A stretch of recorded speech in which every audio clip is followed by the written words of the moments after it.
사마 줄거리. 디오메데스의 무공과 아테나의 도움으로 그리스군 아카이아 군사들은 트로이군을 궁지에 몰아넣는다.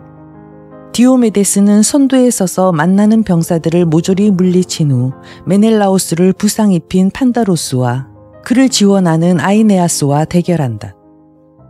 죽을 지경에 놓인 이들을 구출하기 위해 아프로디테가 끼어들지만 성난 황소 같은 디오메데스에게 손에 부상을 입고 물러난다.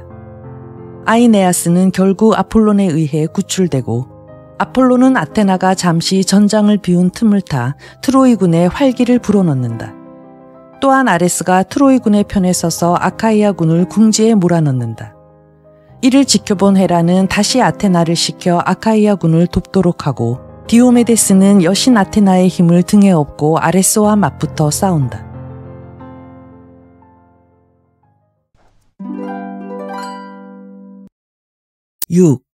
헥토르와 안드로마케의 만남.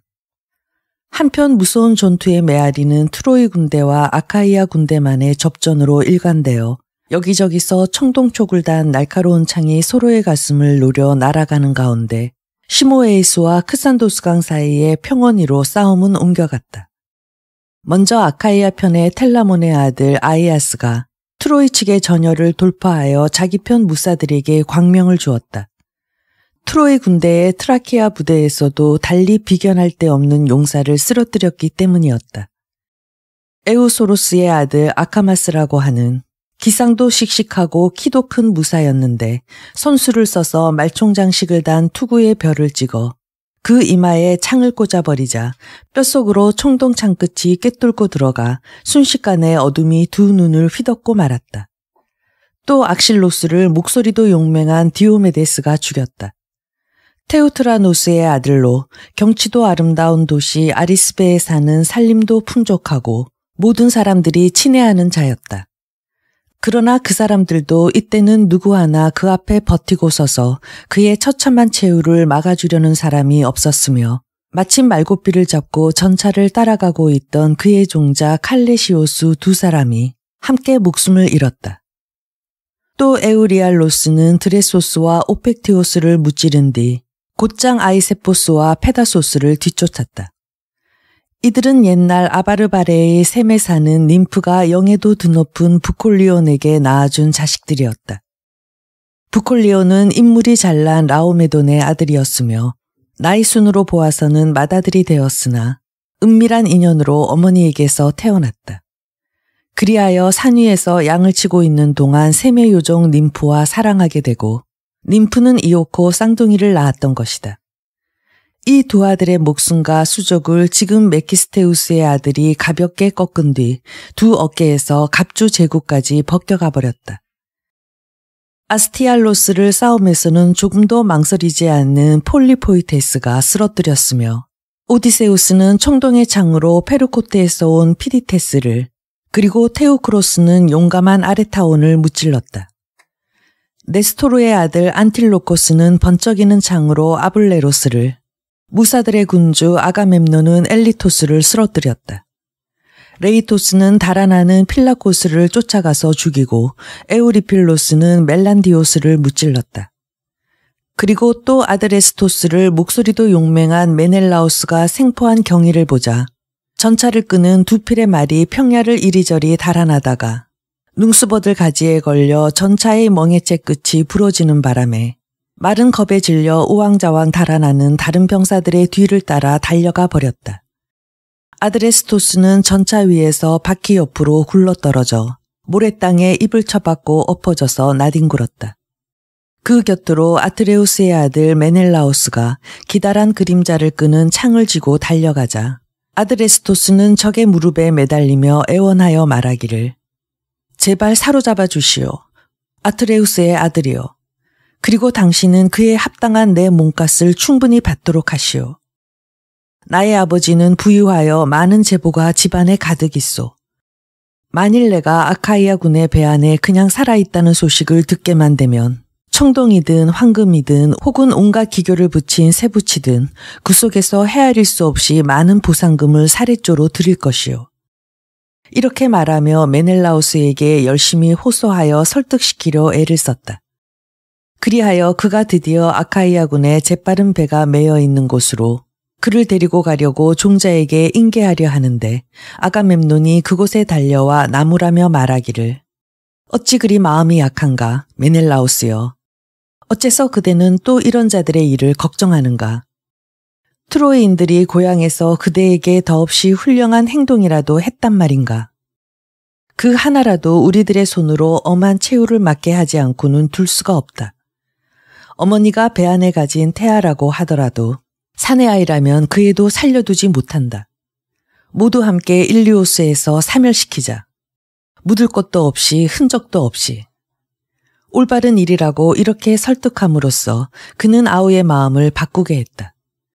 그래서 메넬라우스가 자기 몸에서 아드레스토스의 군주를 밀쳐버리자 아가멤논 왕이 옆구리를 쿡 찔렀고 벌렁 낮아빠진 그의 가슴을 밟고 물풀의 나무창을 뽑았다. 한편 네스토르는 큰 소리로 아르고스 군대를 향해 부르짖기를 오 우리 편 사람들이여 다나오의 군대의 용사들이여 군신 아레스를 따르는 자들이여 지금은 누구든 많은 전리품을 배로 가져갈 생각에 갑주제구를 벗기는 일에만 얽매여 뒤에 처져 남아있어서는 안 된다. 그보다는 적의 무사들을 무찌르자. 그러고 나면 그따위 것은 넓은 들판 가득히 넘어진 시체에서 얼마든지 안심하고 벗겨낼 수 있을 것이다. 이렇게 말하여 모든 사람들에게 용기와 힘을 불러일으켰다. 이 무렵 만일 아이네이아스와 헥토르 옆으로 세 점을 비길 자 없이 잘 치는 프리아모스의 아들 헬레노스가 다가와 이렇게 말하지 않았다면 아마도 트로이군은 아카이아군에 의해 겁에 질려서 일리오스로 달아났을지도 모른다. 아이네이아스와 헥토르여, 힘든 일이 언제나 당신들에게 가장 많이 맡겨진다는 것은 결국은 전쟁에 있어서든 모사에 있어서든 모든 일에 있어서든 당신들이 가장 뛰어났기 때문이요. 그러니 사방팔방으로 뛰어다니면서 병사들로 하여금 성문 앞에서 멈추게 하시오. 모두 겁에 질려 달아나 여자들 품 안에 쓰러져서 적들을 기쁘게 만들기 전에 만일 당신들 둘이서 우리 편 부대가 완전히 멈추어 서게만 해준다면 우리 쪽에서도 그냥 이대로 여기 멈추어 다나오의 부대와 싸워나가리다. 그러나 헥토르여, 당신은 성에 들어가 당신과 나의 어머니에게 말씀하시오. 나이 많은 여자들을 불러 모아 성체의 빛나는 눈에 아테네 신전에 참배하고 신성한 신전문을 열게 하여 집에 갖고 있는 의상 가운데서 가장 아름답고 큰 것을 훌륭한 아테네 신상의 무릎 위에 걸쳐놓도록 말이오. 그리고 아직 채찍 한번 맞아보지 않은 한 쌀박이 송아지 12마리를 신전 안에서 희생물로 바치겠다고 맹세하고 만일 여신이 이 도시와 트로이인들의 가정과 아내와 철없는 아이들을 가련하게 생각하신다면 부디 성스러운 일리오스로부터 저 창의 능수인 거친 사나이 괴주를 일삼게 하는 용맹스러운 무사 디오메데스를 멀리 물러나게 해달라고 간청하시오. 그자야말로 아카이아군 중에서 제일 가는 용사라고 나는 생각하오. 여신한테서 태어났다는 저 무사들의 우두머리라는 아킬레우스도 우리들은 이토록 무서워하지는 않았었소. 그런데 이 사나이의 광포함이 실로 격렬하여 어느 누구고 그 기세에 정면으로 대들 수가 없더란 말이오. 이렇게 말하니 헥토르는 그의 말에 아무런 이의도 제기하지 않고 당장 전차에서 뛰어내려 날카로운 창을 흔들어대며 팔방으로 진중을 쫓아다니면서 사람들을 격려하여 싸움터로 몰아세우고 무서운 전투의 소용돌이를 불러일으켰다. 그러자 모두들 걸음을 멈추고 뒤돌아서서 아카이아군을 맞아 저항했다. 그리고 아르고스 군대도 약간 뒤로 물러서며 사륙을 멈추고 누군가 죽음을 모르는 시인 가운데 한 분이 트로이 편에 가세하러 내려오지 않았나 하고 생각했다. 이처럼 적 트로이 군대가 역습해왔던 것이다.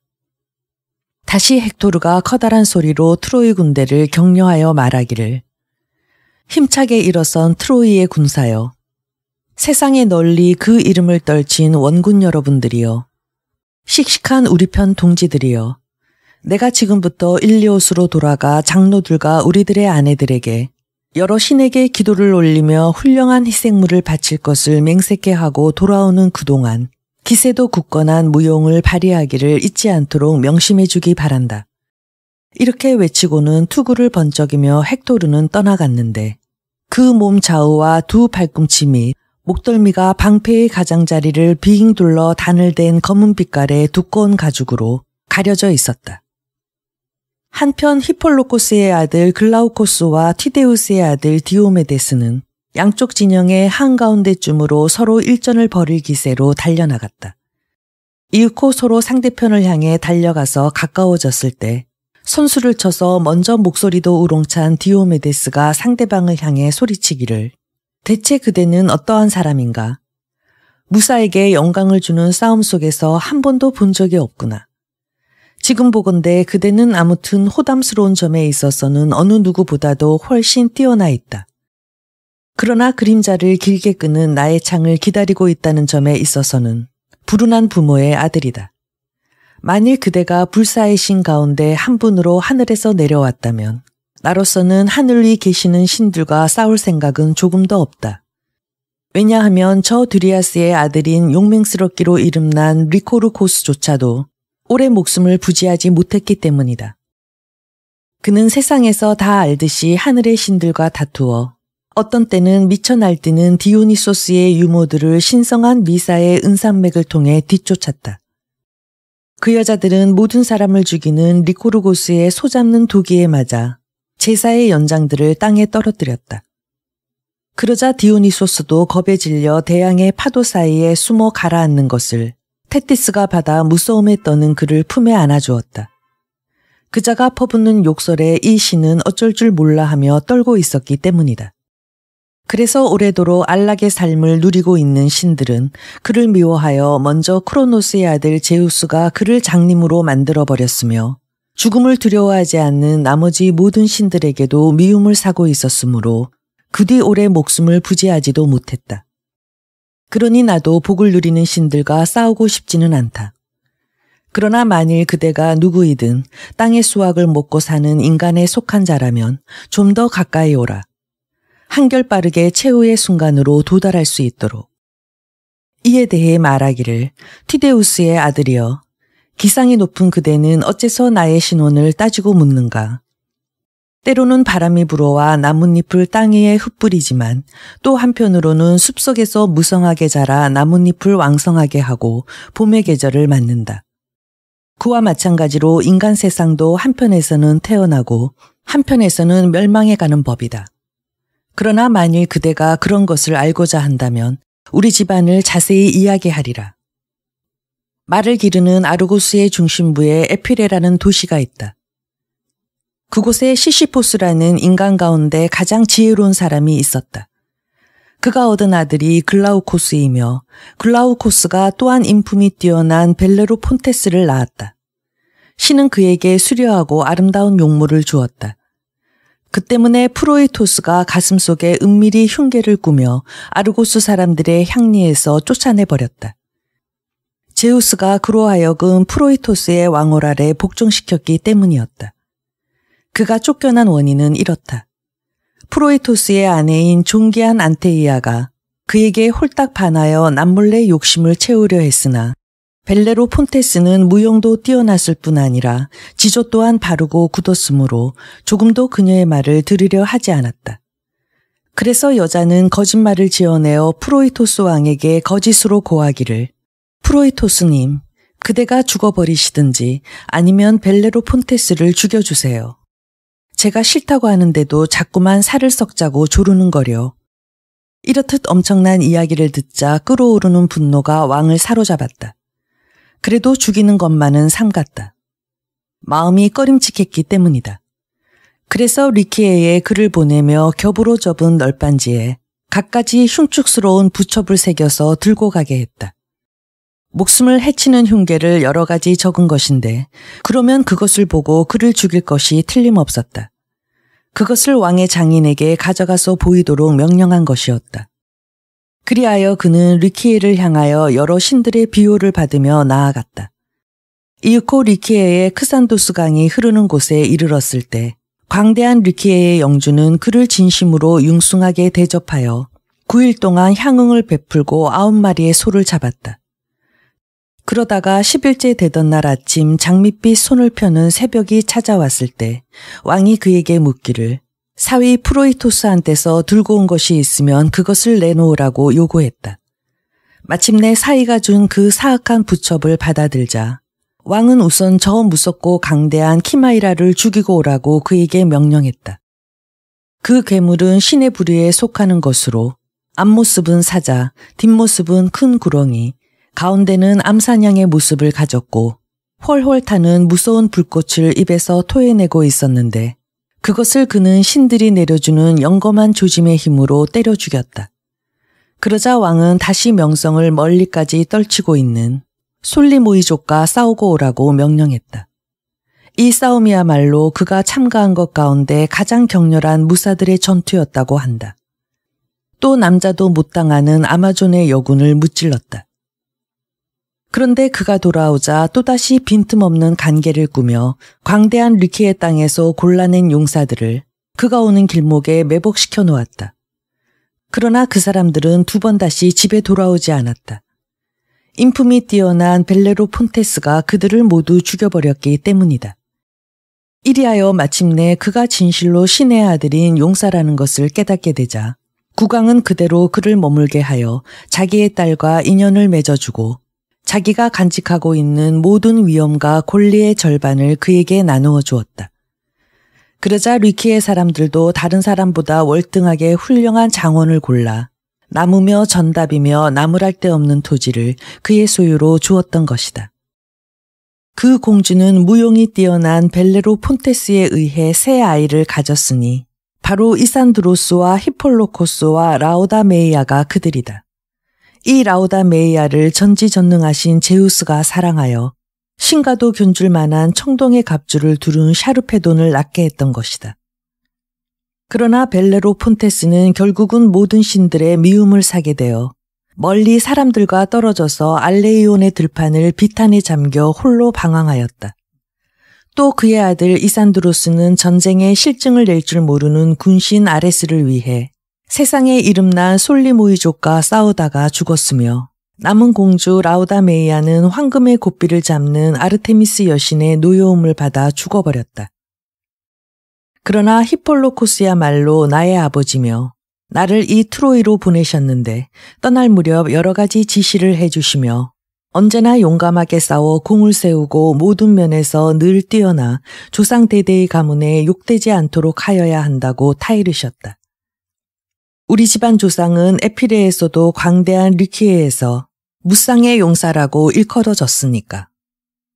이러한 지방과 이러한 혈통이 대단치는 않으나 바로 나의 것이다.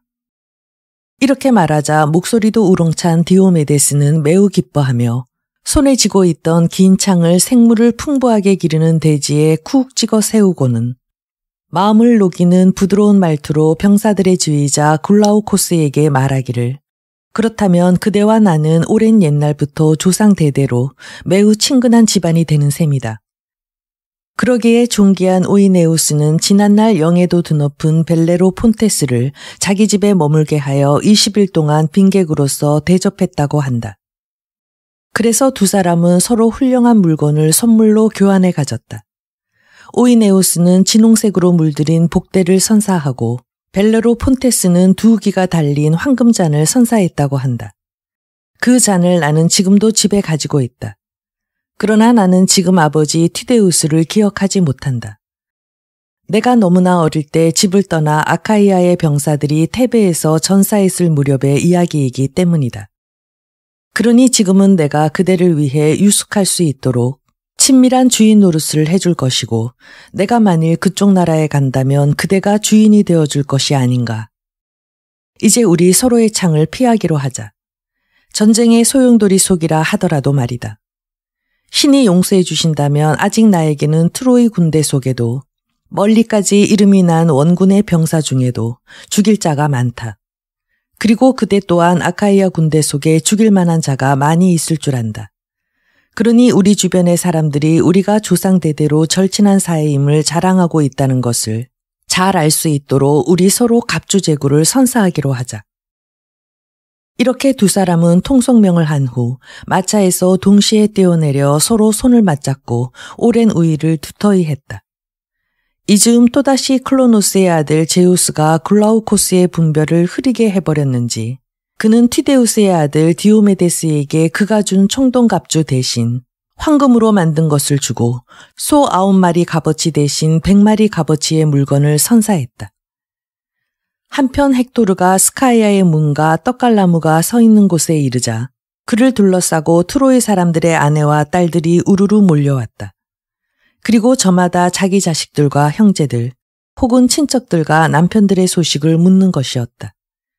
그러자 그는 차례로 여러 사람들에게 신에게 기도를 드리라고 명령했다.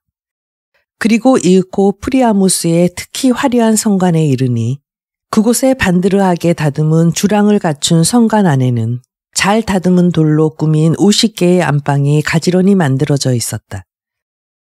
거기서는 프리아무스의 아들들이 격식을 따라 맞이한 아내들과 기거하고 있었다. 딸들을 위해서는 다른 앞마당의 울타리 안에 정면으로 잘 다듬은 돌로 꾸민 12채의 지붕을 연이은 방이 역시 가지런히 지어져 있었다. 여기서는 프리아무스의 사위들이 각기 얌전한 아내들과 기거를 같이 하고 있었다. 이곳에 오니 후하게 히사를 잘하는 헥토르의 어머니 헤카베가 프리아무스의 딸 중에서 가장 인물이 고운 라오디케와 함께 나타나며 황급히 헥토르의 손을 잡고 타이르기를 내 아들아, 어째서 너는 심한 전쟁을 뒤에 두고 돌아왔느냐. 천한 이름을 가진 아카이아 군대의 병사들이 이 도성을 공략하려고 쳐들어오며 괴롭히고 있을 테지. 그래서 너는 여기와 보르의 언덕 높은 곳에서 제우스 신에게 두 손을 높이 쳐들어 기원할 생각으로 돌아온 것이로구나. 그렇다면 기다리고 있거라. 내가 곧 벌꿀처럼 단 포도주를 가지고 올 테니 그것으로 먼저 제우스 아버지 신과 그 밖의 여러 신들에게 신주를 드리고 그런 다음에 내 자신도 마시거라. 그러면 힘이 솟아날 것이다. 몹시 필요한 사람에게는 술이 매우 기력을 돋워주니까. 집안 사람들을 수호하느라고 무던히 수고했다. 이에 답하여 번쩍이는 투구에 헥토르가 말하기를 아닙니다, 어머님. 마음을 달콤하게 녹여주는 포도주 따위는 가져오지 마십시오. 그것으로 팔다리에 맥이 빠져서 용기를 잃으면 큰일입니다. 그리고 씻지 않은 손으로 제우스 신에게 빛나는 술을 따라 제사를 모신다는 것도 삼가야 합니다. 또 먹구름을 모으시는 크로노스의 아드님이신 제우스 신께 피와 먼지를 덮어쓴 더러워진 내가 기도드린다는 것도 좋지 않은 일입니다. 그보다는 어머니께서 전리품을 갖다 주시는 아테네의 신전에 제물을 들고 가 나이든 여자들을 불러 모아서 참배를 하십시오. 그리고 이 성관에 있는 옷 중에서 가장 아름답고 가장 크며 어머님이 가장 좋아하시는 옷을 골라내어 머리채도 훌륭한 아테네 신상의 무릎에 걸치십시오. 또 신에게 12마리의 송아지를 그것도 아직 채찍도 닿지 않은 한 살바기를 신전 안에서 희생물로 바치겠다고 맹세하시고 만일 여신께서 이 도시와 트로이인 가정의 아내들과 철없는 아이들을 가엾게 여기시거든 제발 성스러운 일리오스로부터 저 사나운 창의 명수 괴주를 일삼는 용맹스러운 무사 디오메데스를 멀리해 주십사고 기원해 주십시오.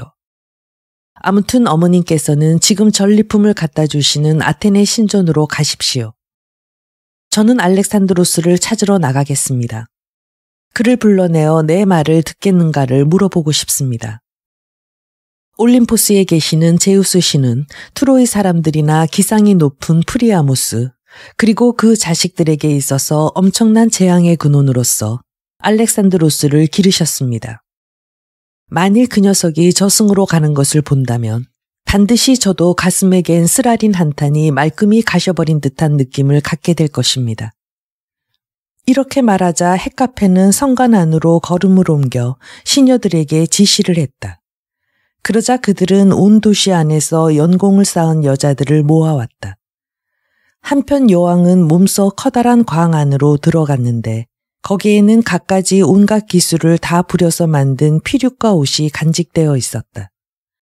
시돈 고을의 여자들이 만든 것으로서 신에 비길 만한 알렉산드로스가 넓은 바다 위를 항해하여 손수 시돈에서 가지고 온 것이었다.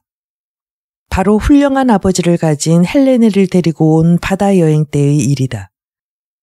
그 옷 중에서 한 벌을 집어들어 헤카베는 아테네 여신에게 바치기 위해 가지고 갔다.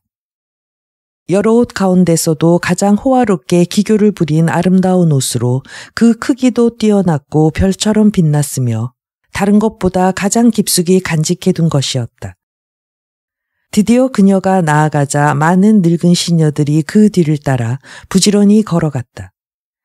이윽고 그들 모두가 보루 언덕 높이 서 있는 아테네의 신전에 도착하자 뺨이 아름다운 무녀 테아노가 그들을 위해 문을 열어주었다. 무녀는 키세스의 딸로 말을 길들이는 안테노르의 아내인데 그녀를 트로이 사람들은 아테네의 여자 제사장으로 삼고 있었던 것이다. 여자들이 일제히 소리를 지르면서 아테네에게 두 손을 들고 기원하자 뺨이 아름다운 테아노는 옷을 집어들어 아테네 여신의 무릎 위에 바치고 기도와 더불어 제우스 신의 따님에게 이렇게 비는 것이었다. 아테네 여신님, 제발 디오메데스의 창을 분질러 주옵소서. 그리고 그 자신도 스카이아 문 바로 앞에서 엎어져 죽게 해주소서. 그렇게 해주신다면 금방이라도 12마리의 소를 이 신전에 한 살바기로 아직 채찍도 맞아보지 않은 것을 제물로 바치겠나이다. 만일 여신님께서 이 도시와 트로이 사람들의 아내들과 철없는 아이들을 가엾게 생각하신다면. 이렇게 빌며 말했지만 팔라스 아테네는 외면하고 있었다. 한편 헥토르는 알렉산드로스의 훌륭한 저택으로 찾아갔다. 그곳은 그 무렵 그가 토지도 비옥한 트로이에서 가장 목수 솜씨를 인정받고 있는 사람들과 함께 지은 것으로 그들은 알렉산드로스를 위해 안채와 본채와 넓은 집회실 등을 보르의 언덕 위 프리아모스와 헥토르의 저택 바로 가까이에 지었었다. 그곳에 지금 제우스가 사랑하는 헥토르가 찾아갔는데 창 끝에는 청동촉이 반짝반짝 빛나고 창 목에서는 황금대가 둘러져 있는 11자의 긴 창을 손에 들고 있었다. 그때 마침 알렉산드로스는 훌륭한 갑주와 큰 방패와 가슴바지 같은 것을 손질하고 있었으며 구분 아래 윤을 내고 있는 중이었다. 그리고 아르고스 태생의 헬레네는 여느 때와 같이 시녀들 사이에 앉아 시녀들에게 세상에도 널리 알려진 수예를 시키고 있었다. 알렉산드로스를 보자 헥토르는 모욕적인 말투로 꾸짖기를 너는 대체 무슨 짓을 하느냐? 그와 같은 원한을 가슴속에 품고 있는 것은 좋지 않은 일이다. 이 도시 사람들은 이 도성과 험한 보루의 주위에서 싸움을 계속하여 잇따라 쓰러져 가고 있다. 그것도 다 내 탓이 아니냐. 전투의 함성과 울부짖음이 도시를 포위하고 싸움의 불길이 훨훨 타오르고 있으니 만일 누군가가 저주스러운 싸움을 하지 않고 게으름을 피고 있는 것을 발견했을 때는 너라도 우라통이 터질 것이다. 그러니 자, 일어나거라. 다음 순간이라도 이 도성이 전하에 휩싸이는 날에는 큰일이니까. 이에 대해 이번에는 알렉산드로스가 말하기를 헥토르여, 형님의 비난은 당연한 것으로 부당하다 말할 수 없습니다. 그러나 까닭을 이야기할 테니 내 말을 잘 들어주십시오.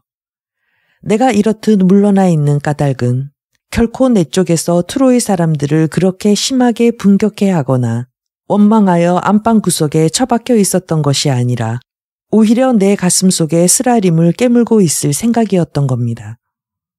그러나 지금은 집사람이 나를 부드러운 말로 달래고 설득하여 싸움터로 나가게 하던 참입니다.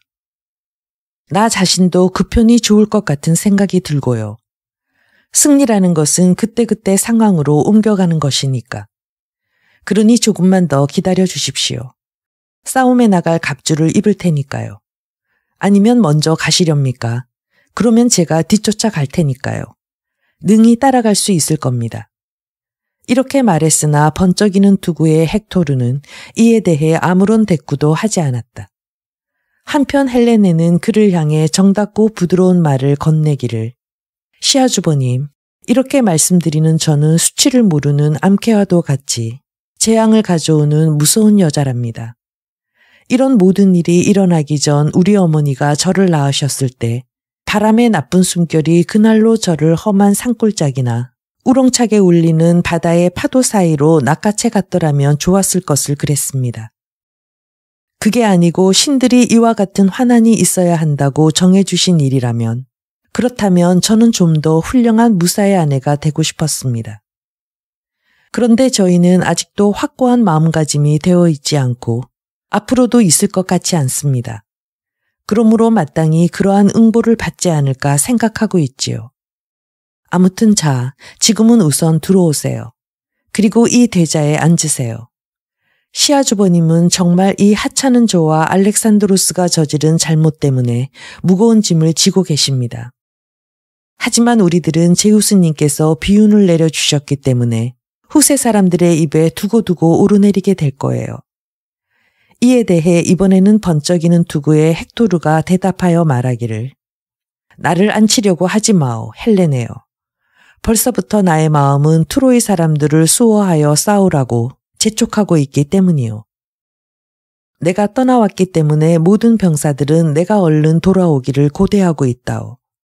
아무튼 그대는 내가 이 도성 안에 있는 동안 따라 나설 수 있도록 이 사람을 일어서게 해주오. 빠를수록 좋소. 나는 지금부터 가신들과 사랑하는 아내와 그리고 귀여운 아들을 만나러 집에 들러야 하오. 앞으로 다시 그들 곁으로 돌아가게 될 것인지 아니면 당장에 신들이 나를 아카이아 군의 손을 빌려 쓰러뜨려 버릴는지 알 수 없는 일이기에.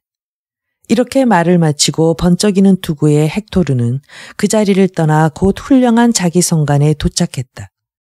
그러나 어느 방에도 흰팔의 안드로마케는 보이지 않았다.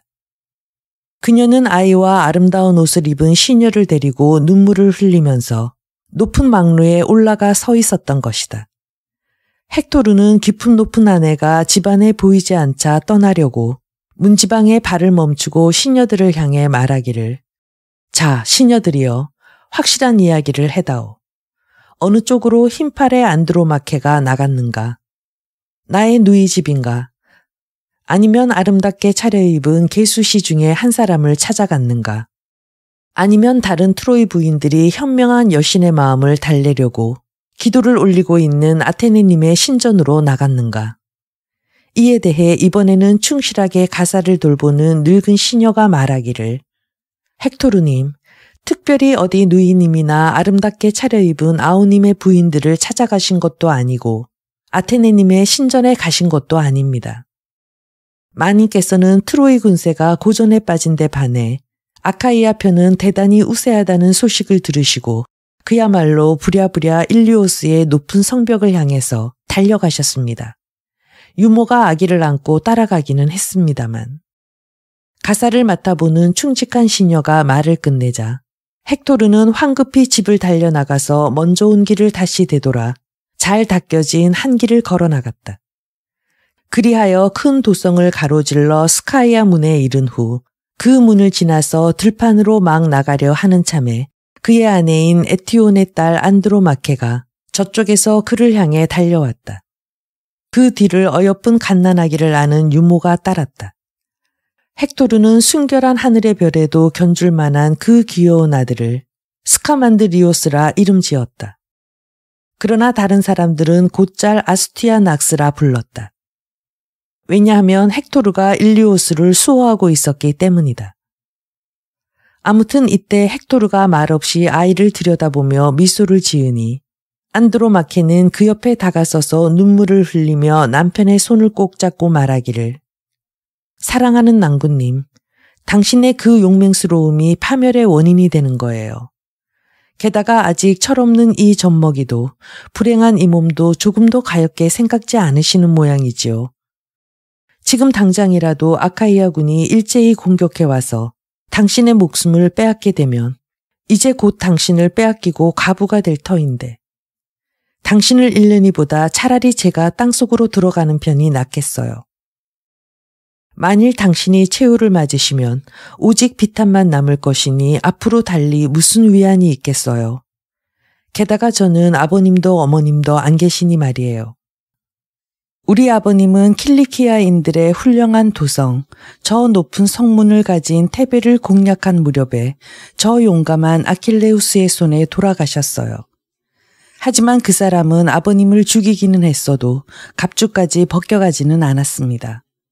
그것은 마음에 꺼리는 데가 있어서였지요. 그래서 온갖 기교를 다 부린 갑주제고와 더불어 유해를 태우고는 표적의 봉분을 만들어 주었습니다. 그 주위를 산에 사는 님프들과 사냥가죽 방패를 가지신 제우스의 따님들이 느릅나무를 심어주셨고요. 그리고 아버님의 성간 안에는 본디 7명의 오라버니와 동생들이 살고 있었는데 그들 모두가 한 사람도 남지 않고 하루 사이에 저승에 보내지고 말았답니다. 다리를 꼬는 소와 하얀 털의 양태 옆에 있던 그들을 발이 빠르고 용맹스러운 아킬레우스가 죽였기 때문이지요. 어머님은 울창한 숲에 덮인 플라코스산 밑에서 영지를 다스리고 계셨습니다. 그것은 아킬레우스가 헤아릴 수 없이 많은 몸값의 대가로 돌려준 것이지요. 한때는 이쪽으로 다른 갖가지 제보와 함께 오시기도 했는데 아버님의 성간에 계시는 것을 활을 빗줄기처럼 쏘아대는 아르테미스가 살해하고 말았습니다. 그러니 지금은 헥토르님, 당신은 나의 아버님도 되시고 어머님도 되시고 또 형제도 되시는 셈이지요. 그리고 무엇보다도 제가 의지하는 귀한 남편이십니다. 그러니 제발 가엾게 여기시고 지금은 이대로 이 자리에 이 보루에 머물러 계세요.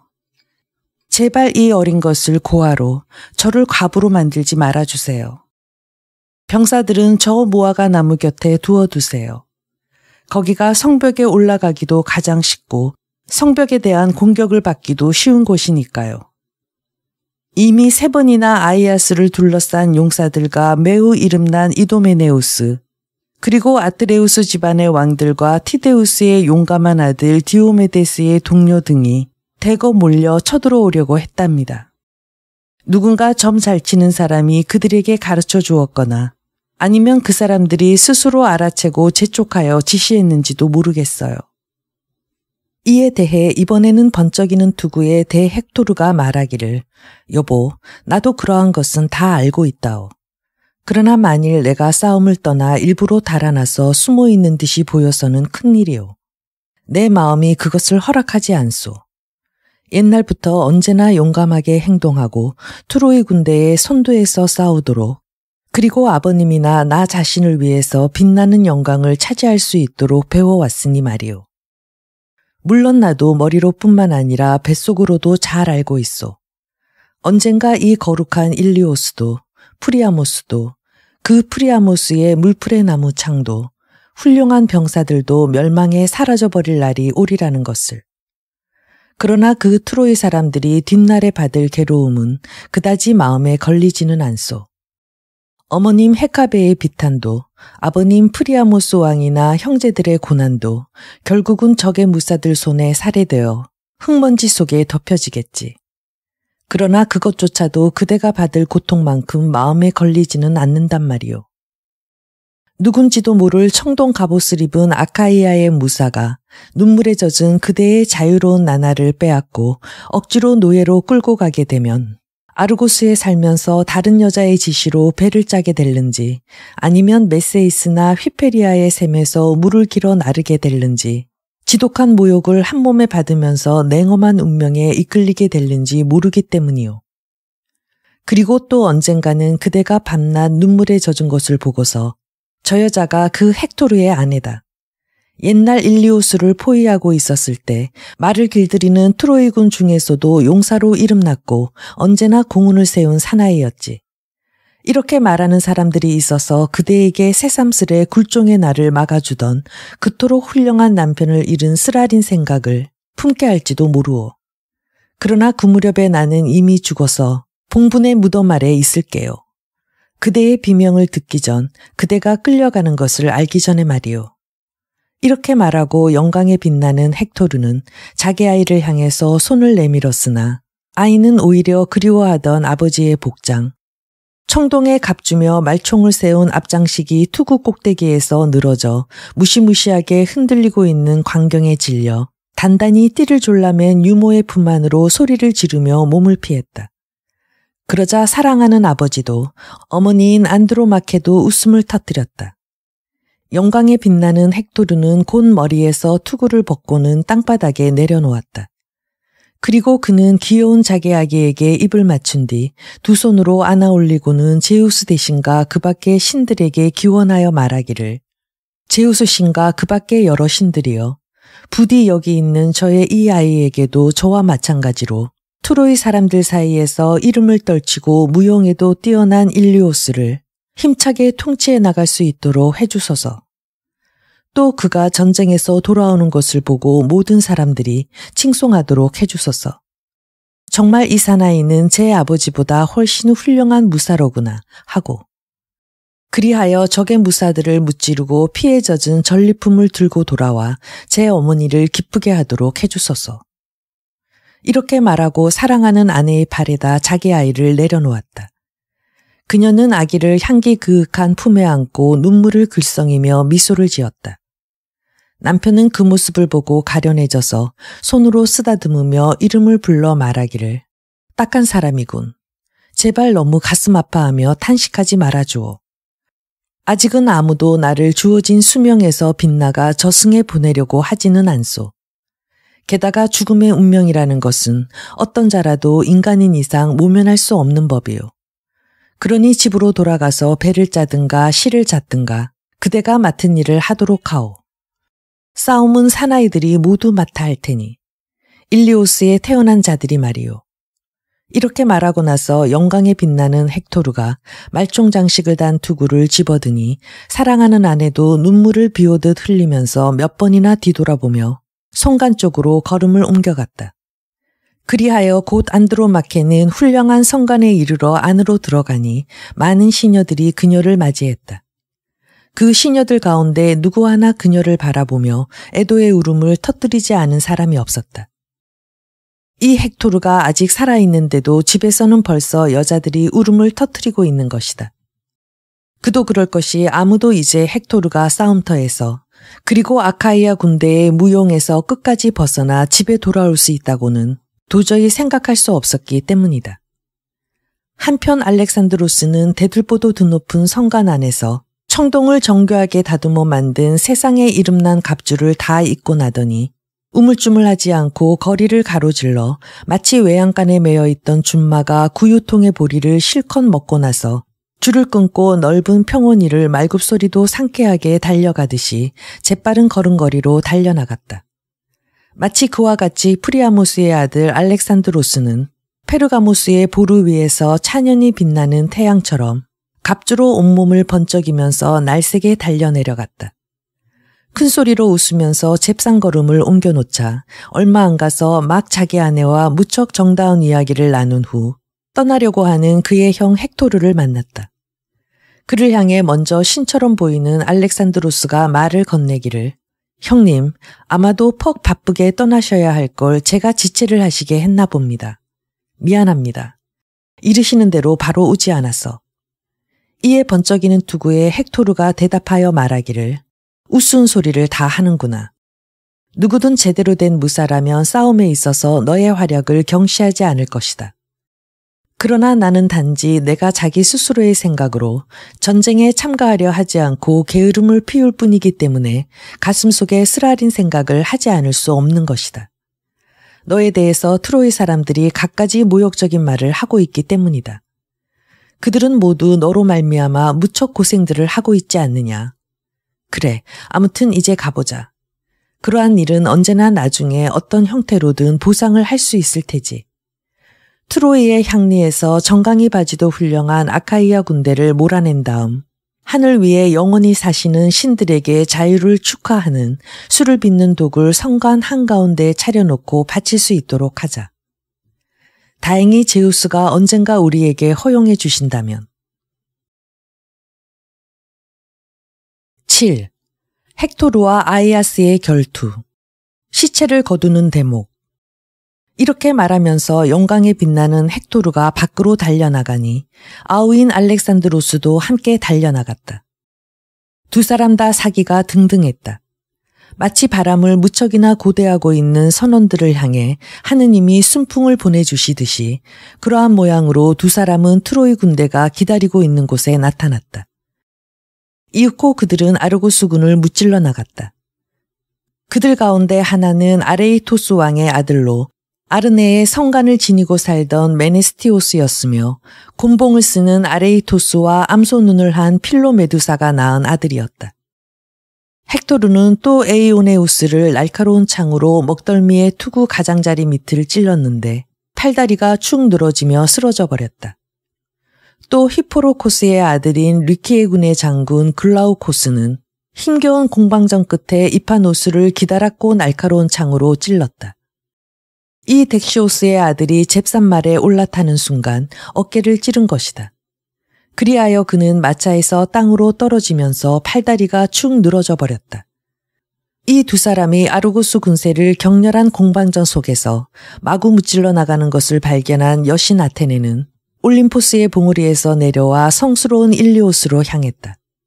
그때 트로이군의 승리를 꾀하고 있던 아폴론 신이 페르가모스에서 그것을 바라보고 즉각 자기도 그리로 떠나갔다. 그리하여 두 신은 서로 떡갈나무 옆에서 마주쳤던 것이다.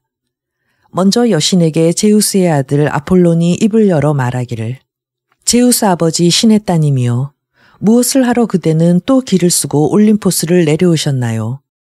강렬한 욕망에 사로잡혔나요? 그야 틀림없이 다나오이 군대를 위해 전황을 바로잡아 거꾸로 승리를 안겨주고 싶어서겠지요.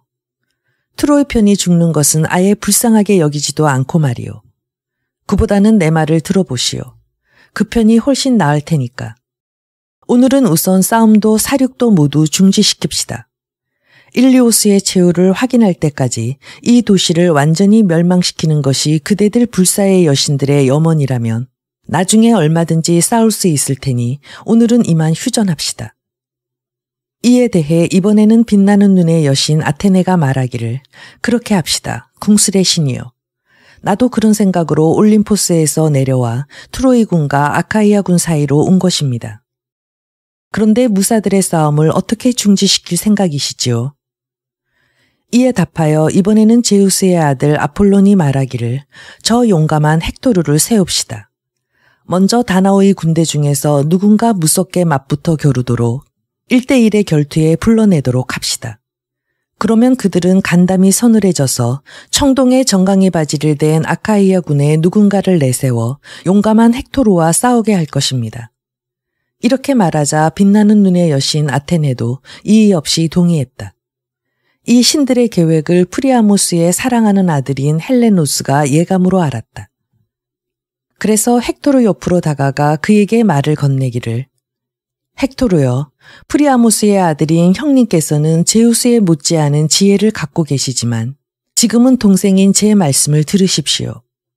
다른 트로이 군대와 아카이아 군은 모두 앉아있게 하고 형님 자신은 아카이아 군대 중 제일 가는 용사와 단둘이 힘을 겨루어 싸우자고 불러내면 어떠실까요? 형님의 운세로는 아직 최후를 맞이하시지는 않으실 것이니. 이렇게 말하자 헥토르는 이 말을 듣고 무척 기뻐하며 앞으로 나아가 창 한가운데를 쥐고 트로이 군대를 저지시켰다. 그러자 한 사람도 남김없이 그 자리에 앉았다. 한편 아가멤논도 정강이 바지를 훌륭하게 된 아카이아 군대를 앉혔다. 아테네와 아폴론도 독수리의 모습을 빌려 사냥가죽 방패를 가진 제우스 아버지 신의 성목인 높이 치솟은 떡갈나무 가지로 내려와 병사들에게 흥미를 느끼며 자리를 잡았다. 진열들이 빽빽하게 차서 모두 자리에 앉자 둥그런 방패와 많은 투구 그리고 날카롭게 선 창 등의 모습들이 마치 방금 불어닥친 서풍 때문에 온 바다가 잔잔한 파도가 일어 지나가면 그 밑에 거뭇하게 바다가 드러나 보이는 것과 똑같이 아카이아 군대와 트로이 군대의 대열이 거뭇거뭇하게 들판에 늘어앉았다.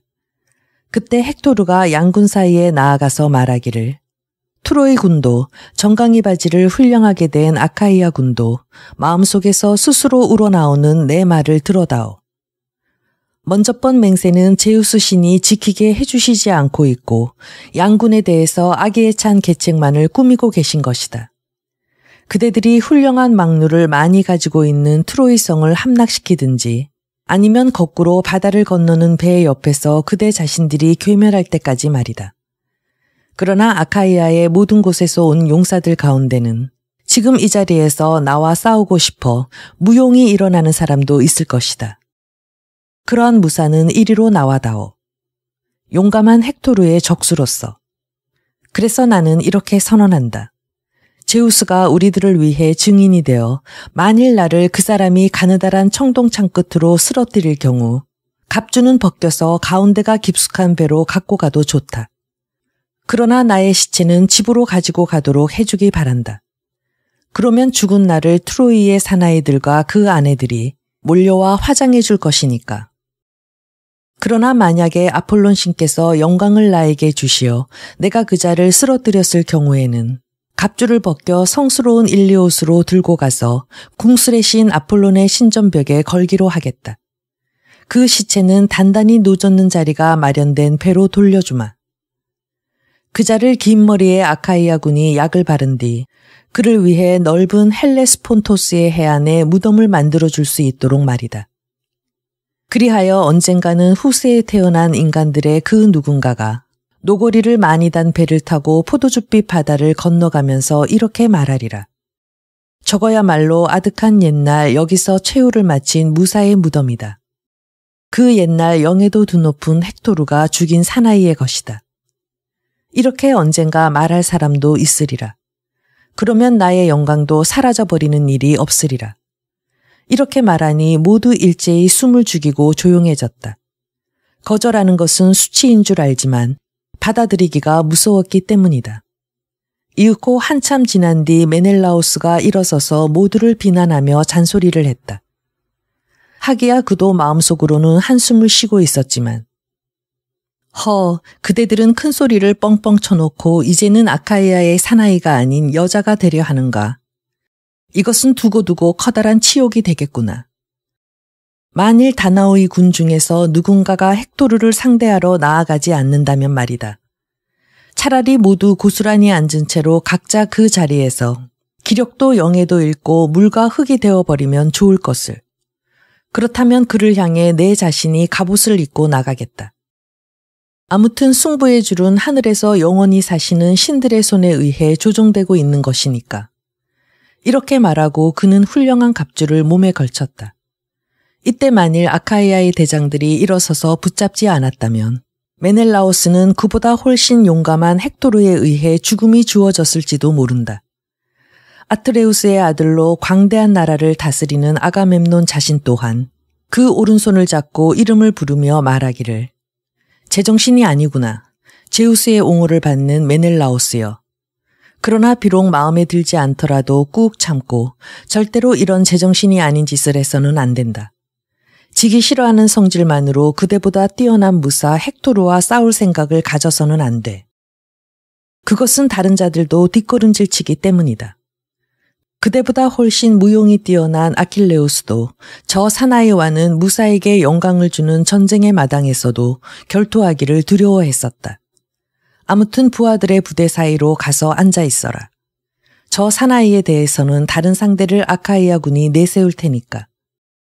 비록 그가 공포를 모르고 끝까지 결전을 바란다 하더라도 반드시 무릎을 꿇을 것임에 틀림없다. 만일 심한 대결을 하지 않고 무서운 결투에서 벗어날 수만 있다면. 이렇게 말하여 왕은 아우의 마음을 잘 설득시켜 놓았다. 절도에 맞는 설득으로 메넬라우스가 간신히 복종하자 부하들이 크게 기뻐하며 그의 어깨에서 갑주를 벗겨주었다.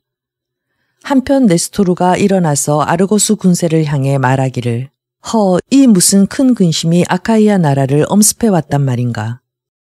말을 달리는 무사 펠레우스도 무척 탄식하겠지.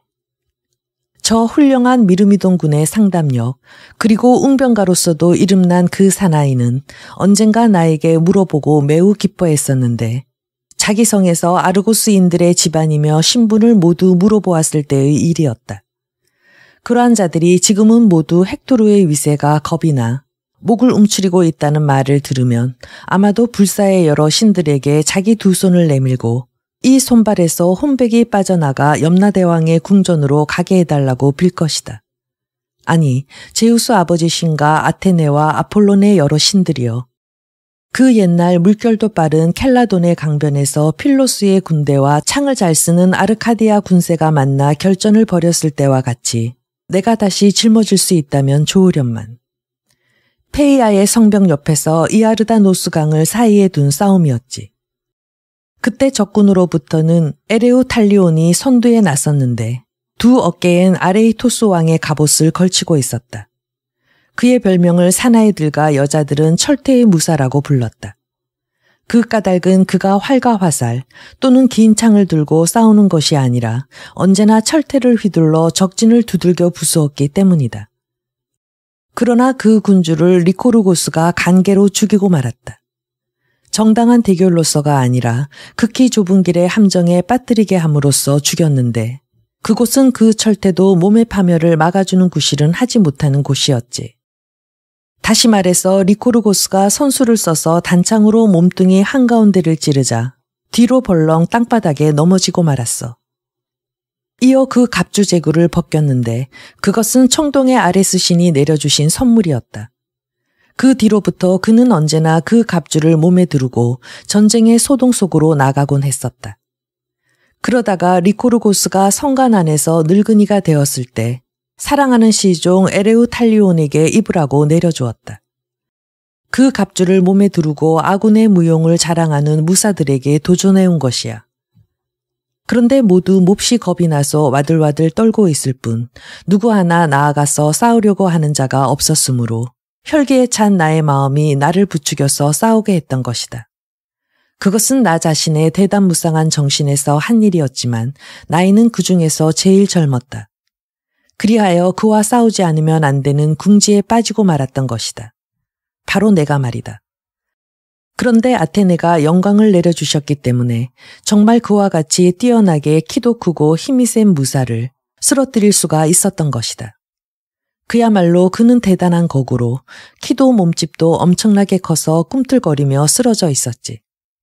정말 그때와 같이 젊어지고 체력도 튼튼했으면 좋겠다. 그러면 당장 번쩍이는 투구의 헥토르도 싸움의 상대를 얻었을 것을. 그대들은 전 아카이아 군대 안에서 무용의 대장으로 이름이 나 있는데 그래 그 중에 자진해서 헥토르와 맞서 싸울 만한 기세를 가진 자가 한 사람도 없단 말인가. 이렇게 노인은 질타했다. 그러자 모두 9사람이 우뚝 일어섰다.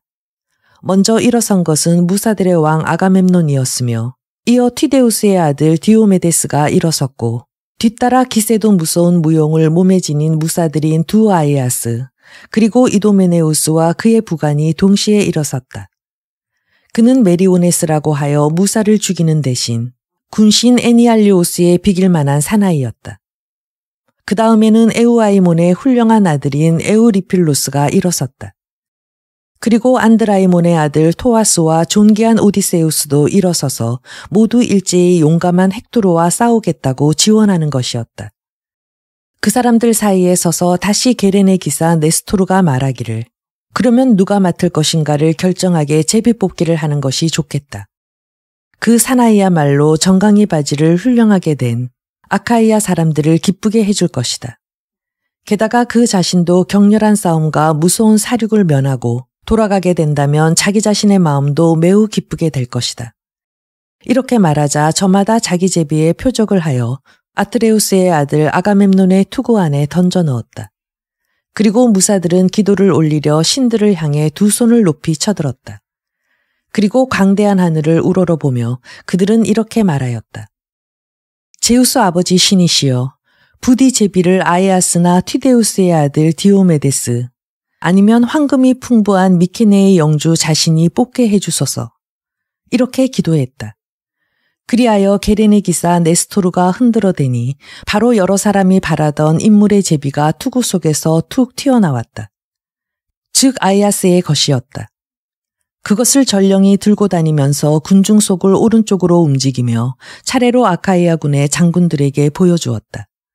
그러나 아무도 누구의 것인가 분간을 할 수 없었으며 오직 자기 것이 아니라는 것만을 알았다. 군중 속을 여기저기 들고 다닌 끝에 마침내 영광에 빛나는 아이아스 앞에 와서 서니 아이아스도 손을 내밀고 다가서서 그 손에 쥐어주는 제비의 표적을 확인한 후 마음속으로 기쁘게 생각했다. 그리하여 제비를 자기 발 옆 땅바닥에 내던지고 소리 높여 말하기를, 벗들이여, 이것은 틀림없는 나의 제비다. 나 자신 마음으로 기쁘게 생각한다. 반드시 저 용감한 헥토르에게 이기리라. 그럴 작정이니까. 그러니 자, 그대들도 지금부터 내가 갑주를 몸에 걸치는 동안 모두 크로노스의 아들 제우스 신에게 빌어다오. 트로이 사람들이 깨닫지 못하도록 은밀히 그대들 자신을 위해서 말이다. 아니면 우리는 조금도 누구를 두려워하지 않으니까 드러내놓고 해도 좋다. 어떤 자라도 비록 전쟁의 기술에 능통한 자라 할지라도 억지로 내가 먼저 달아나게 할 수는 없을 것이다. 나는 결코 그토록 지각 없는 자로 살라미스에서 태어나거나 거기서 자라난 인간은 아니니까. 이렇게 말하자 사람들은 모두 제우스 신에게 기도를 올렸다. 그리고 이렇게 광대한 하늘을 우러러보며 기도하는 것이었다. 제우스 아버지 신이여, 이대산에서 다스리시는 지고지대하신 신이시여, 부디 아이아스에게 승리를 안겨주시어 빛나는 영예를 차지하게 해주소서. 그리고 신께서 헥토르를 특별히 좋아하시고 그 몸을 걱정하신다면 하다못해 쌍방에게 동등한 무용과 영광을 내려주소서. 이렇게 모두 말하는 것이었다. 그동안에 아이아스는 번쩍이는 청동갑주를 몸에 둘렀다. 그리하여 이윽고 거뜬하게 무장을 갖추고 나더니 구름을 찌를 듯한 거대한 군신 아레스가 걸음을 옮겨놓는 모습을 방불케 하며 앞으로 달려나갔다. 아카이아 군대의 방어벽이라고 일컬어지는 아이아스는 구름을 찌를 듯이 몸을 우뚝 솟구치고 무서운 얼굴에 웃음을 띠면서 길게 그림자를 끄는 큰 창을 손에 쥐고 흔들어대면서 걸음을 성큼성큼 옮겨나갔다. 그 모습을 보고 아르고스 군은 함성을 올리며 기뻐하였고 트로이 군은 너나 할 것 없이 모두 무서워 무릎까지 떨었다. 헥토르 그 자신도 가슴속으로 약간 당황하기는 했으나 자기 쪽에서 도전한 시합이라 이제는 도저히 두렵다 하여 물러설 수도 병사들 사이로 달아날 수도 없는 일이었다. 아이아스는 어느새 바로 가까이까지 탑 같은 큰 방패를 들고 다가왔다. 청동을 입힌 7겹 가죽의 그 방패는 티키오스가 있는 기술을 다하여 만든 것이었다. 휠레에 사는 방패 제작에 있어서는 겨룰 자가 없다는 그 사나이가 그를 위해 번쩍번쩍 빛나는 7겹 쇠가죽을 입혀서 방패를 만들어준 것이다. 튼튼한 쇠가죽, 그 위에다 청동을 펴서 덮은 그 방패를 가슴 앞에 들고 텔라몬의 아들 아이아스는 헥토르의 바로 앞에까지 다가와서 덮어 누르듯이 말하기를, 헥토르여, 결투를 하게 되면 이제야말로 그대도 깨달을 것이다. 다나오의 군대 속에 무사를 죽이는 사자의 간담을 가졌다는 저 아킬레우스 이외에 얼마나 많은 용감한 대장들이 대기하고 있는가를 말이다. 하기야 그는 바다를 건너는 뱃머리가 굽은 배들 사이에 처박혀서 군사들의 통솔자인 아가멤논에게 원한을 품은 채 누워있기는 하지만 그대를 맞을 만한 무사들은 얼마든지 있다. 자, 아무튼 그대부터 덤벼들어라. 이에 대해 이번에는 헥토르가 대답하여 말하기를, 아이아스여, 제우스의 후예인 텔라몬의 아들인 그대가 병사들의 우두머리로서 철없는 개구장이나 여자를 시험하듯 싸움에 전혀 경험도 없는 인간처럼 나를 다루지는 말아라. 오히려 나는 전쟁에도 사람을 베는 기술에도 충분히 숙달해 있는 자다. 혹은 오른쪽으로 혹은 왼쪽으로 잘 말린 쇠가죽 방패를 쓰는 법도 충분히 숙달되어 있다. 그것이 방패를 든 무사의 투쟁 방법이다. 또 발이 빠른 마차가 다투는 한가운데로 돌진해 들어가는 방법도 알고 있고 백병전에서 살벌한 아레스 신에게 바칠 싸움의 춤도 잘 익혀놓고 있다. 단지 나의 희망은 그대와 같은 용맹스러운 자라면 슬며시 틈을 보고 치지 않고 공공연하게 맞서보고 싶을 뿐이다. 이렇게 말하기가 무섭게 높이 휘둘러서 길게 그림자를 끄는 커다란 창을 던져 아이아스의 무서운 방패, 쇠가죽을 7겹 바르고 그 위에 금속판을 입힌 청동판을 찍었다. 마침내 6장이나 되는 쇠가죽을 닳지 않은 날카로운 창끝이 꿰뚫고 들어갔으나 7장째 가죽에서 멈추고 말았다. 그러자 이번에는 제우스의 후예인 아이아스가 길게 그림자를 끄는 창을 던져 프리아모스의 아들 헥토르의 사방으로 균형이 잡힌 방패를 찍으니 튼튼한 창은 번쩍번쩍 빛나는 방패를 꿰뚫고 들어가 온갖 기교를 부려 만든 가슴바지까지 뚫고 지나갔다. 그러나 곧장 옆구리에까지 들어간 창이 속옷마저 찢었으나 그도 만만치 않은 무사라 재빨리 몸을 틀어 검은 죽음을 모면했다. 그리고 두 사람은 두 손으로 긴 창을 뽑기가 무섭게 서로를 겨누어서 날고기를 먹는 야생의 사자인 듯 아니면 들에 엎드린 멧돼지인 듯 그 강력한 힘을 경시 못할 그러한 모습으로 사납게 덤벼들었다. 프리아모스의 아들은 그때 적의 방패 한가운데를 창으로 찍었으나 청동 거파는 찢지 못하고 창끝이 굽고 말았다. 이것을 본 아이아스가 덤벼들어 방패를 찍으니 창끝이 쿡 꿰뚫고 들어가 헥토르가 덤비는 것을 찔렀다. 그러자 그 여세로 목을 스쳐 시커먼 피가 솟아나왔다. 그래도 번쩍이는 투구의 헥토르는 싸움을 그치려 하지 않고 한 걸음 물러나 억센 손으로 땅바닥에 뒹굴고 있던 검고 울퉁불퉁한 커다란 돌을 집어들었다. 그곳으로 아이아스의 새 가죽을 7겹 입힌 무서운 방패의 한가운데를 치자 청동 소리가 쨍그렁하고 사방에 울려 퍼졌다. 이번에는 아이아스가 그보다 더 큰 돌덩이를 집어들어 빙빙 돌린 다음 냅다 후려쳤다. 그러자 절구 같은 큰 돌이 방패에 맞아 안으로 찍고 들어가서 헥토르의 무릎에 상처를 입혔다. 그러나 방패에 밀려 뒤로 벌렁 낮아빠진 것을 아폴론 신이 얼른 일으켜 주었다. 만일 전령들이 달려오지 않았다면 두 사람은 칼을 잡고 서로 육박하여 마구 찔러댔을 것이다. 그 중에 하나는 아카이오 편의 탈티비오스이고 다른 한 사람은 트로이 편의 이다이오스인데 먼저 분별 있는 계획을 잘 이해하고 있는 전령 이다이오스가 이렇게 말했다. 이제 그만들 두십시오. 싸움도 다툼도 이제 멈추십시오. 먹구름을 모으시는 제우스 신께서는 두 분이 다 비길 데 없는 용사이기 때문에 소중히 여기고 계시오. 그것은 우리도 이미 잘 알고 있는 일이오. 게다가 날이 완전히 어두워졌소. 밤의 지시에 따르는 것도 좋을 것입니다. 이렇게 말하니 텔라몬의 아들 아이아스가 대답하기를 이다이오스여, 헥토르에게 이렇게 말하라고 권하는 것이 좋을 것이다. 그쪽에서 먼저 우리 아카이아 군의 대장 모두에게 도전했으니까 그쪽에서 먼저 제의하게 하라. 그러면 나도 즉각 이자의 말을 들어주마. 이에 대해 이번에는 헥토르가 말하기를 아이아스여, 신은 그대에게 커다란 체구와 억센 팔심과 분별까지 내려주셨다. 그리고 활에 있어서도 그대는 아카이아 군대 중에서 제일 가는 명수이니 지금은 싸움도 승부도 중지하기로 하자. 오늘만은 말이다. 다시 나중에 신의 뜻으로 우리들의 우열이 정해지고 한쪽에 승리가 주어질 때까지 싸우기로 하자. 이제 완전히 밤이 되었으니 밤의 지시에 따르는 것도 좋은 일이다. 그대도 그것으로서 선단 옆에 있는 아카이아 군세를 기쁘게 해줄 수 있을 것이다. 특히 그대가 거느리고 온 부하들과 집안 사람들을 말이다. 나도 프리아모스 왕의 광대한 도성에서 기다리고 있는 트로이 사나이들과 옷자락을 끄는 트로이 여자들을 기쁘게 해주련다. 그리고 그들은 기도를 드리고 여러 신을 함께 모신 신전으로 나아갈 것이다. 그러면 자, 서로 훌륭한 선물을 교환하자. 아카이아 군과 트로이 편의 여러 사람들이 이 선물을 보고 이 두 대장은 목숨을 탐내는 승부를 위해 서로 싸웠지만 그러나 다시 우정으로 맺어져서 작별을 고했다고 말해주도록. 이렇게 소리 높여 말하고는 은못을 박은 칼을 집어 칼집과 잘 다듬은 가죽끈과 함께 아이아스에게 넘겨주니까 아이아스도 시몽색의 아름다운 가죽띠를 건네주었다.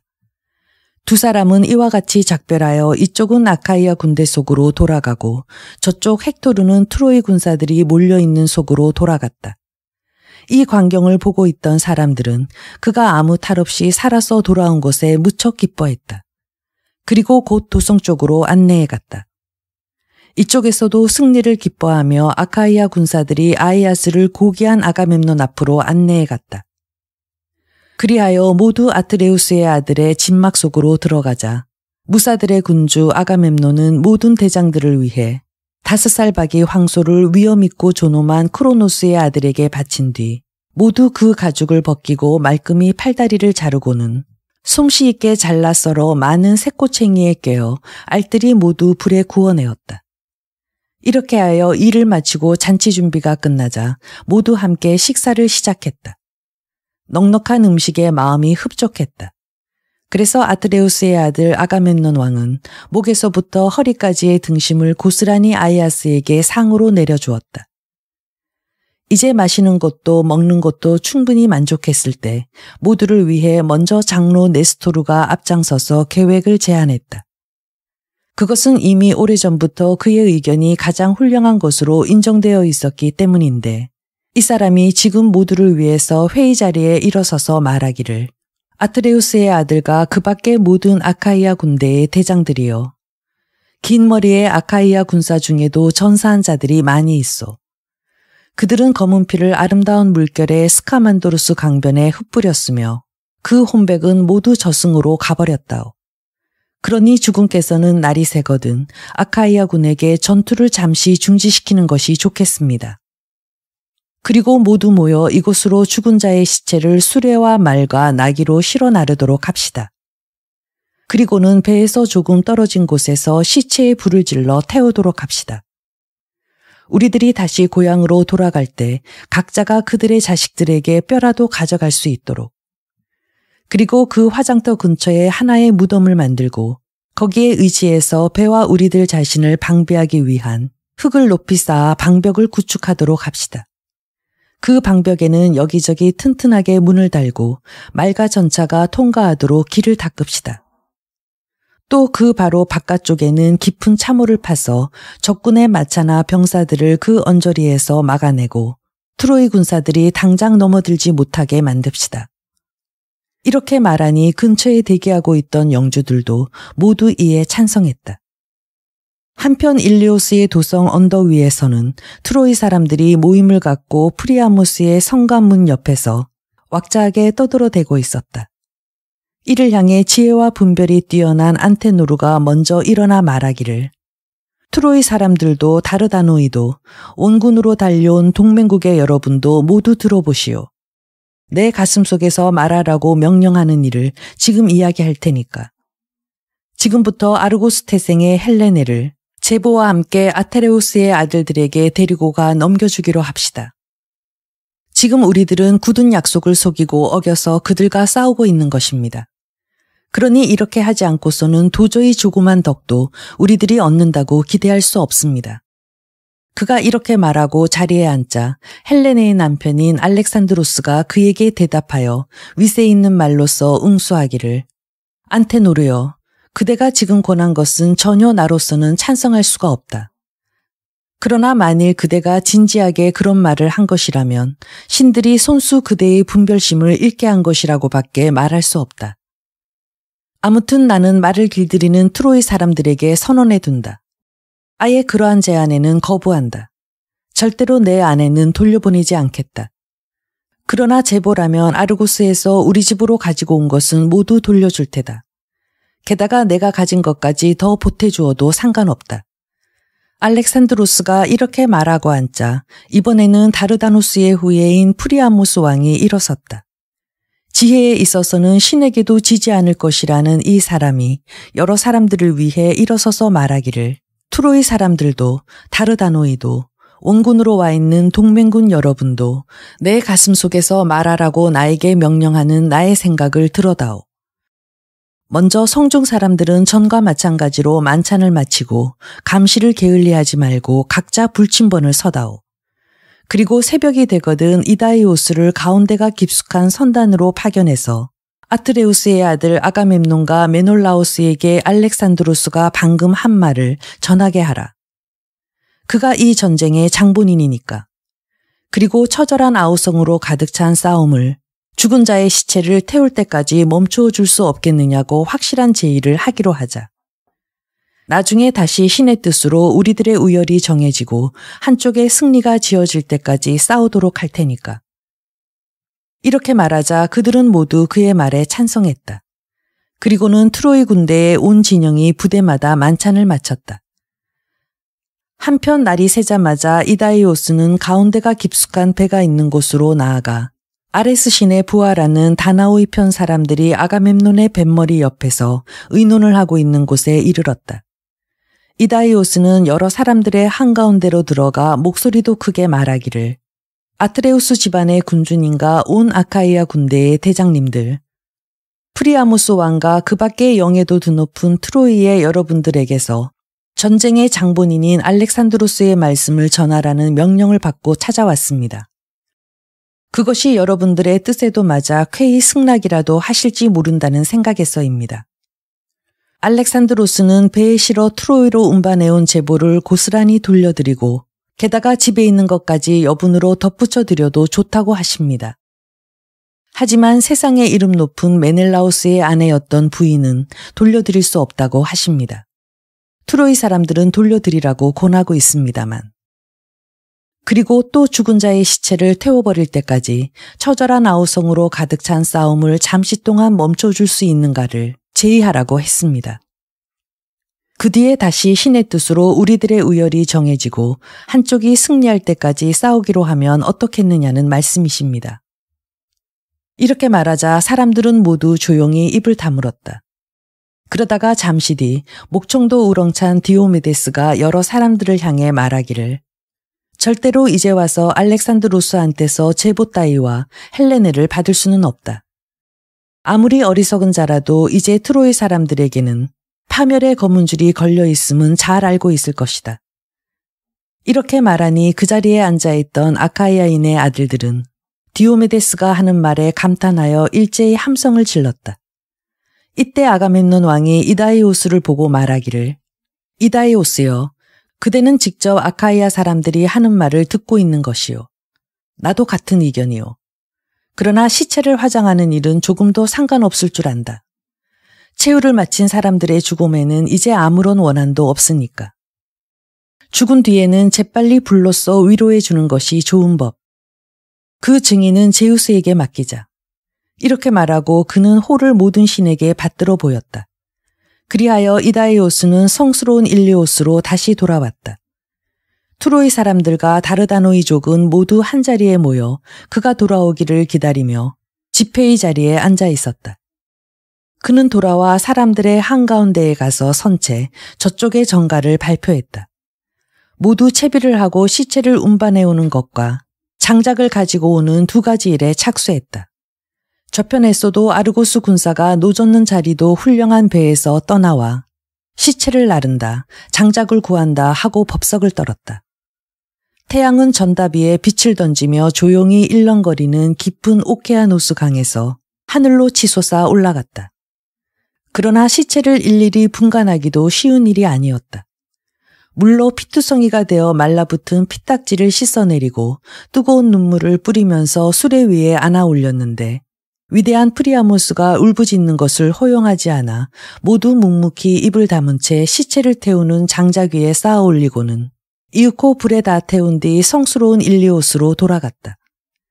이와 마찬가지로 이쪽에서도 아카이아 군사가 가슴을 앓으면서 시체를 끌어모아 태우는 장작 위에 쌓고는 이윽고 불을 붙여 다 태운 다음 가운데가 깊숙한 배로 돌아갔다. 이튿날 아침 아직 먼동이 트기 전인 어둑어둑한 시간에 아카이아 군대에서 선발된 병사들이 모여 평원에서 마구 날라온 병사들의 시체를 모아 태운 자리에다 하나의 커다란 봉분을 쌓아 올려갔다. 거기에 의지해서 방벽을 구축하고 그 주위에 몇 개의 높다란 망루를 만들어 배와 그들 자신의 방비를 굳히고 방벽 여기저기에 튼튼한 문을 달아 그곳을 통해서만 마차 따위가 통할 수 있도록 길을 만들었다. 또 바깥쪽에는 방벽에 붙여 참호를 깊고 넓게 파서 그 안에 많은 통나무를 꽂아 놓았다. 이와 같이 긴 머리의 아카이아 사람들은 쉬지 않고 일을 했다. 신들은 번개를 집어던지는 제우스 신 옆에 좌정하고 앉아 청동 갑옷을 입은 아카이아인들의 큰 작업을 눈이 휘둥그레져서 바라보고 있었다. 그 신들을 향해 먼저 포세이돈 신이 말하기를 제우스 아버지 신이여, 대체 이 끝없는 대지 위에 인간으로 있는 자로서 자기의 의중이나 생각을 여러 신들에게 보고하는 자가 있을까요? 아카이아 군대는 배를 지킨답시고 방벽을 둘러친 데다가 그 주위에 참호까지 팠는데 신들에게는 소문난 큰 재물을 바치지 않고 있는 것을 보시고 계시지 않습니까? 실로 이 소문은 아침 햇빛이 비치는 모든 나라에서 전해지겠지요. 그리고 나와 포이보스 아폴론이 기껏 애를 써서 라오메돈 왕을 위해 방비로써 지어준 저 성벽은 잊어버리게 되겠지요. 이에 그만 당황한 제우스가 말하기를 이런. 여러 신들 중에서도 다른 자라면 그와 같이 생각하고 무서워도 하겠지만 대지를 뒤흔들고 세력도 광대한 그대가 그 무슨 말을 하는가. 그대의 영광은 아침 햇빛이 비치는 땅이면 어디나 전해질 것이다. 알겠는가? 앞으로 긴 머리의 아카이아 병사들이 선단을 이끌고 조국 땅을 향해 떠나가 버리면 저 방벽은 두들겨 부수어서 바닷속으로 모두 흘려보내고 이 광대한 바다를 다시 사토로 덮으면 될 것이다. 아카이아 군사들이 만든 커다란 방벽이 그대의 힘으로 허물어지고 말도록. 신들은 서로 이런 말을 주고받았다. 그동안에 해가 지고 아카이아 군사의 일도 완전히 끝나자 진영 여기저기서 사람들은 소를 잡아 만찬을 들었다. 때마침 렌노스 섬에서 포도주를 싣고 온 배가 바닷가에 닿았다. 몇 척이나 되는 이들 배는 이아손의 아들 에우네오스가 보낸 것으로 이 사람은 이 섬의 여왕 힙시필레가 병사들의 지도자 이아손에게 낳아준 아들들이었다. 그리고 별도로 아트레우스 집안의 아가멤논과 메놀라오스에게는 이아손의 아들이 60섬이나 되는 꿀수를 선물로 보냈다. 아카이아 군사들은 그 배에서 어떤 사람은 청동을, 어떤 사람들은 번쩍이는 쇠를, 어떤 사람은 쇠가죽을, 어떤 사람은 살아있는 소를, 어떤 사람은 노예를 대신 주고 술을 사왔다. 그리고는 그로부터 밤이 새도록 흥겨운 향연을 베풀었고 또 성 안에서는 트로이 사람들과 도우러 온 각국의 동맹 사람들이 연애를 가졌다. 그러나 전지전능한 제우스 신은 불길한 환난을 계획하여 그날 밤 무서운 천둥을 울려댔다. 사람들은 그 소리에 새파랗게 질려 떨었으며 술잔의 포도주를 대지에 부어 누구 하나 위엄도 강대한 크로노스의 아들 제우스 신에게 먼저 신주를 올리지 않고 잔을 드는 자가 없었다. 그리고는 겨우 모두 몸을 이어 잠의 축복을 받았다.